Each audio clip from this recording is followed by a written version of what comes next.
ថ្ងៃនោះខ្ញុំព្រមឲ្យអ្នកចេញទៅព្រោះច្បាស់នឹងខូចនឹងក៏លែងនៅខ្ញុំឈរយំម្នាក់ឯងកណ្ដាលផ្លូវមើលគេចេញទៅទាំងមិនងាក្រប្រាប់បេះដូងគ្មានគេមិនអ្វីក៏រីករាយតែប្រកាសណាស់គឺស្នាមញញឹមខ្លែងខ្លាយរូបភាពចាស់ពួកយើងមិនទាន់លុបចេញឡើយនៅតែលួចមើលហើយហូរទឹកភ្នែកឥតស្បើយត្រឡប់មករកខ្ញុំវិញបានទេខ្ញុំពិតមិនអាចបំភ្លេចឈឺខ្លាំងមិនមែនឈឺចាប់តិចតិចដូចដែលសមដែរកុំធ្វើមនុស្សចិត្តដាច់ឲ្យខ្ញុំយំម្នាក់ឯងខ្ញុំឈរចាំនៅត្រង់កន្លែងដែលអ្នកចាចេញត្រឡប់មកជួបទឹកភ្នែកដែលហូរដូចដែលអូនធ្លាប់សន្យាបងកំពុងយំអូននៅទីណាក្រែងផាស្រឡាញ់ម្ដេចចាចេញទៅបានទៅទាំងមិនបានដេញត្រឡប់វិលមកវិញបងភ្លេចអូនមិនបាន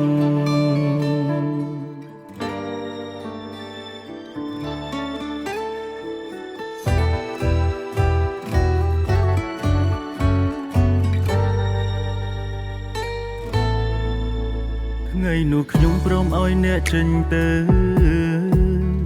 ព្រោះច្បាស់នឹងខូចនឹងក៏លែងនៅ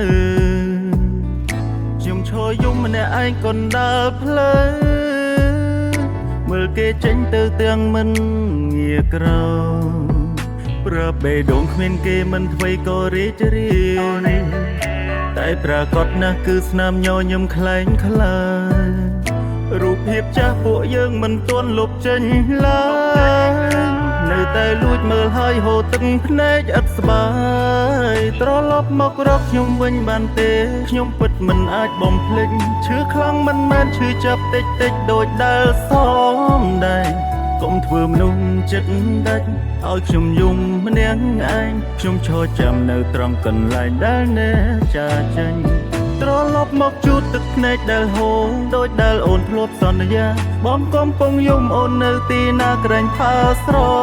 ឡាញ់ម្ដេចចាចេញទៅបានទៅទាំងមិនបានដេញត្រឡប់វិលមកវិញបងភ្លេចអូនមិនបាន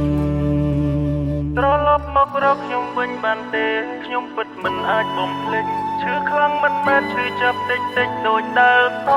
មដែរកុំធ្វើមនុស្សចិត្តដាច់ឲ្យខ្ញុំយំម្នាក់ឯងខ្ញុំឈរចាំនៅត្រង់កន្លែងដែលអ្នកចាចេញ